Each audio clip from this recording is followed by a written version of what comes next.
Souhail Medah, bonsoir. Merci d'être sur Challenge et à l'occasion d'un fait économique et financier important, l'entrée d'une PME à la bourse d'Alger. On va en parler dans un instant. Je voudrais juste rappeler que vous êtes à la tête d'un cabinet qui s'intitule RMGC, qui est un cabinet de conseil financier et qui est d'ailleurs le seul actuellement promoteur à faire de la promotion en bourse, donc le seul promoteur en bourse. D'ailleurs, vous étiez 4. Que sont devenus les autres? Bien, bon, on était d'abord 2 en 2013 et puis à partir de 2016-2017, pardon, on est devenu 4 et maintenant on n'est qu'un seul. Que le seul RMGC, c'est le seul promoteur en bourse actuellement qui est agréé par la COSOP ou qui est habilité par la COSOP parce qu'il faut renouveler la demande chaque 2 ans. Et avant de renouveler la demande, il faut présenter son bilan, dire ce qu'on a fait, ce qu'on n'a pas fait, quelles sont nos projections pour le futur, nos objectifs, les affaires qui sont en cours, enfin, une feuille de route que nous devons présenter. De notre côté, la dernière feuille de route que nous avons présentée, c'était en décembre 2017, pendant que nous étions en contrat d'exécution avec AOM Invest. AOM Invest, c'est l'entreprise PME, d'accord, qui entre en bourse pour la première fois. Voilà. Alors pour les autres, bon, moi je connais un qui a débuté avec nous, c'est Grand Anton, qui n'est plus, je pense qu'il n'est plus parce que c'est ce qu'on a. Et puis il y a deux autres, c'est EY et Day Capital qui n'ont jamais, qui étaient promoteurs en bourse. Parce qu'il n'y a personne à promouvoir. Il est vrai que on va dire, c'est un peu difficile de faire le bilan sur un marché qui n'existait pas. Jusqu'à avant-hier matin, le marché n'existait pas. C'est un marché ex nihilo qui est venu de rien.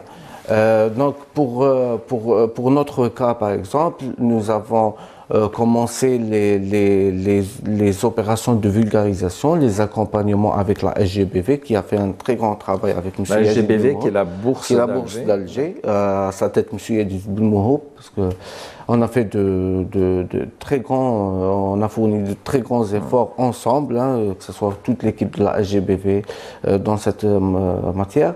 Il faut souligner que c'est vrai que on sait que la bourse est encore pauvre, est encore peu dynamique, mais qu'elle a pourtant à la tête quelqu'un qui fait beaucoup pour essayer de faire avancer les choses. Très dynamique, je dois l'avouer, je le connais personnellement, c'est quelqu'un de très dynamique, on va dire, il y a une proximité entre nous, on peut l'appeler à tout moment, le soir, même à 20h, 22h, vous l'appelez, il vous répond, pour un détail technique, il peut vous prendre en charge.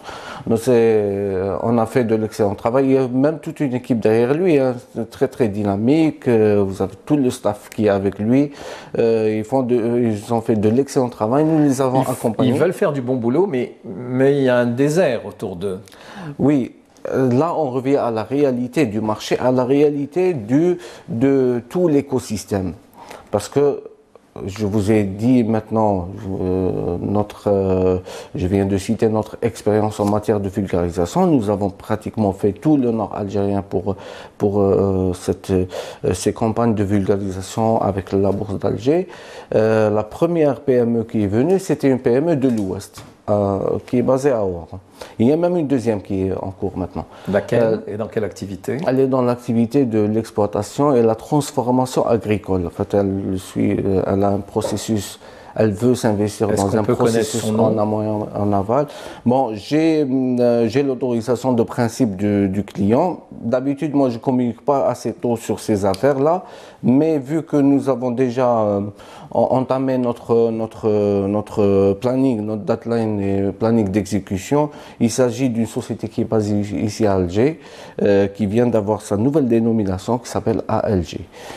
Donc c'est une PME. Est-ce que cette société a été inspirée par la première opération qui vient de se réaliser? Oui, je peux vous le confirmer, elle a été inspirée. Et motivée. Motivée.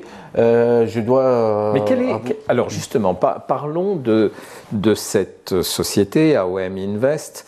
Quel coup de folie l'a prise pour entrer en bourse? D'abord, il faut souligner que le manager de AOM Invest, c'est quelqu'un qui a un cursus très, très riche, que ce soit en matière de cursus académique ou sur le plan professionnel.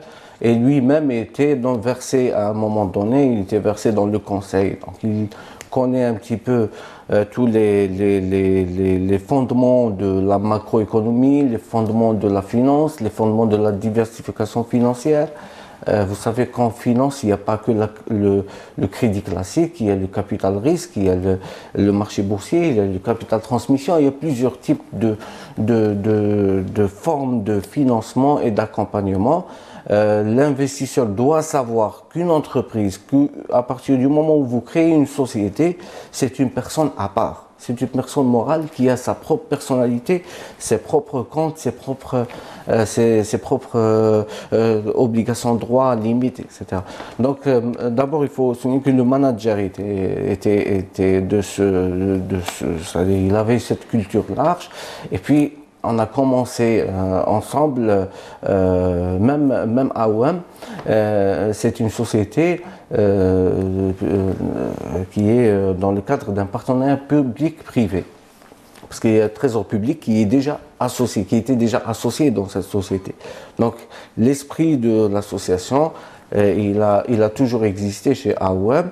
Et ce qui nous a vraiment motivé, ce qui a motivé d'abord le manager et nous en tant qu'accompagnateurs.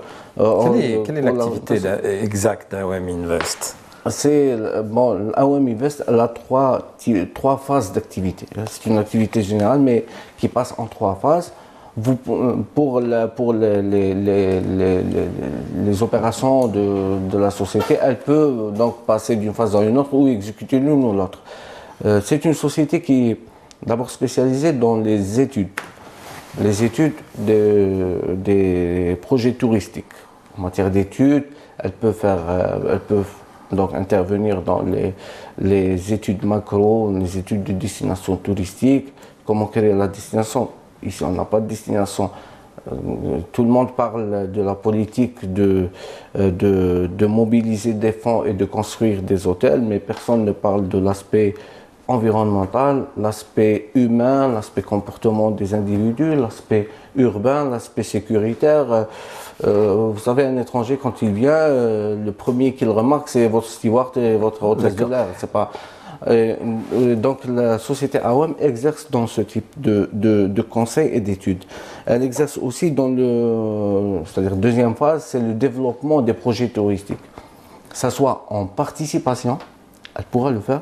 Bon, ça c'est pour plus tard. D'abord, elle commence par ses propres moyens et soit en participation, soit en réalisation de sa part ou bien en plusieurs types d'investissements.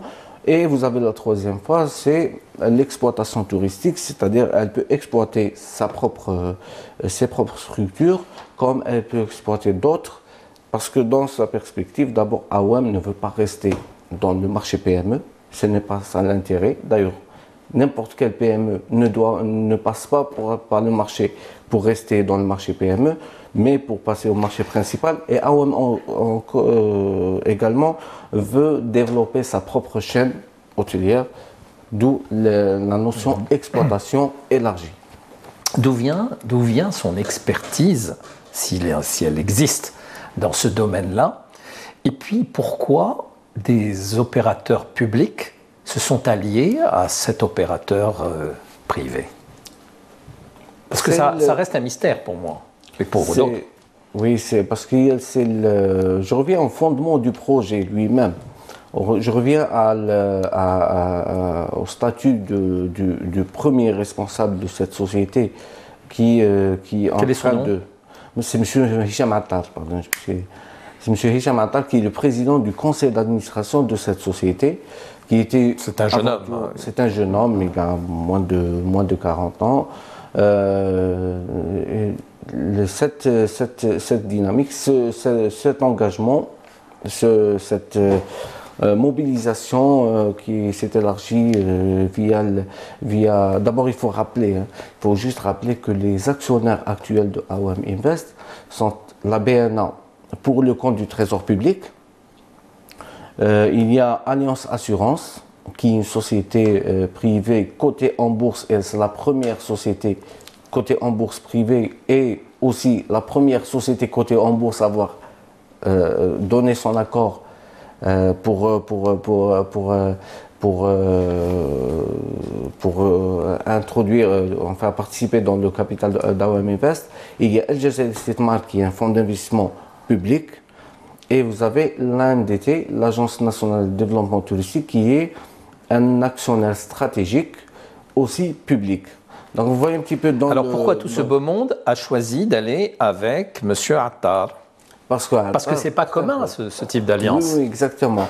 Bon, ça rentre dans. D'abord, il faut rappeler que la forme que nous avons utilisée pour l'introduction en bourse, c'est une forme d'admission directe par placement préalable. C'est-à-dire que nous sommes passés, sans passer par le marché primaire. Nous sommes passés directement au marché secondaire, ce qui a été tenu donc avant-hier matin. Sur le marché secondaire, l'action de la société AOM a été cotée et elle a enregistré une plus-value de 1%. Donc, première opération, c'était une plus-value. Donc, on compte sur les IOB. En présence du ministre des Finances. En présence du ministre des Finances, bien sûr, en présence du ministre des Finances qui a inauguré cette opération. Maintenant, pour cette forme de participation, le projet lui-même de Hicham Attar qui a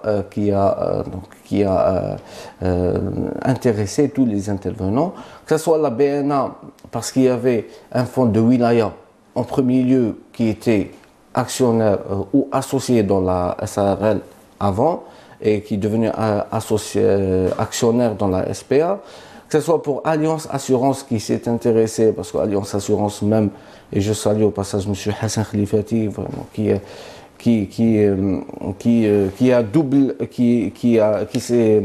s'est rallié pour double raison. D'abord pour aider l'investissement et deuxièmement pour dynamiser la bourse, vu que lui aussi il est coté en bourse.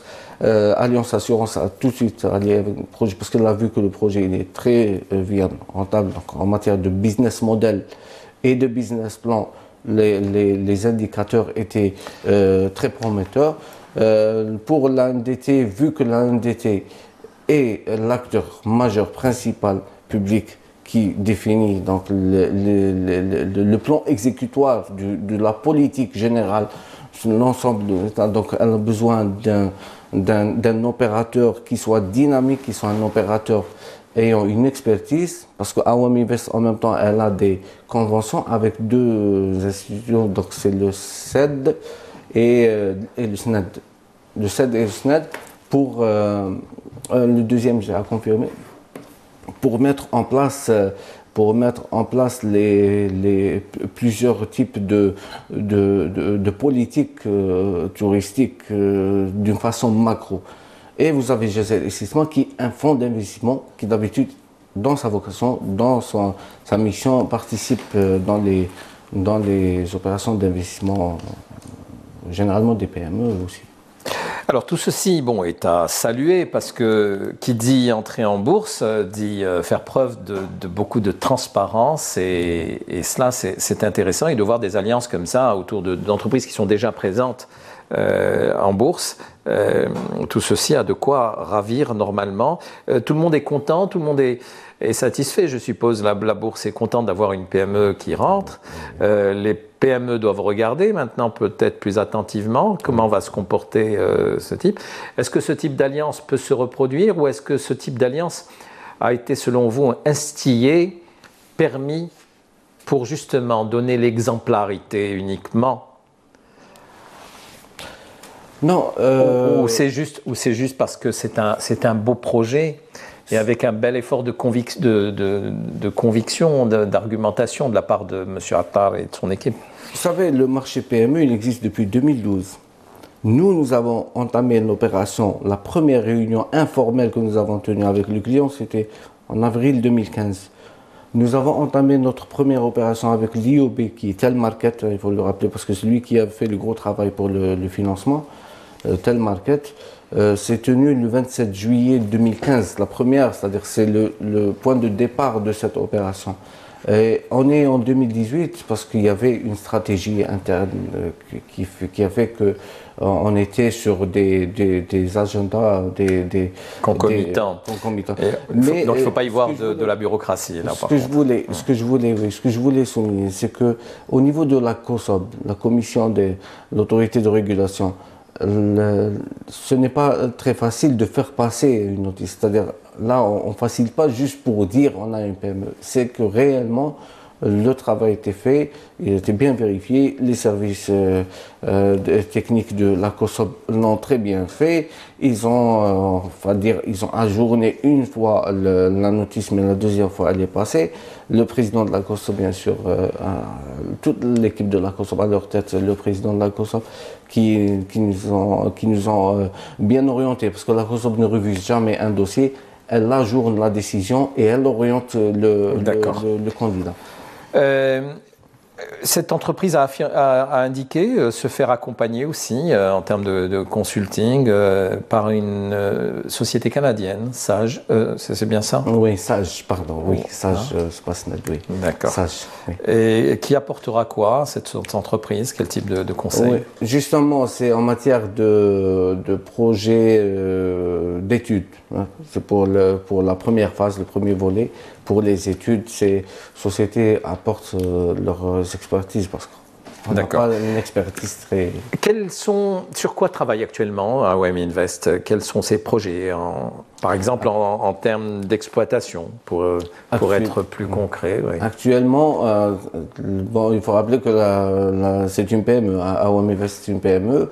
Elle vient de s'introduire en bourse, non pas pour faire déplacement ou pour faire une OPV. Elle n'est pas passée par une OPV, comme ce fut le cas pour Biopharm par exemple, mais elle est passée par un financement et ce n'est pas exclu de faire, il n'est pas exclu d'aller vers d'autres formes APE ou de financement de la dette. Actuellement, en matière d'exploitation, AOM Invest va lancer incessamment son premier hôtel qui est à Bouhnifia, Hammam Bouhnifia ou Nado Mascara.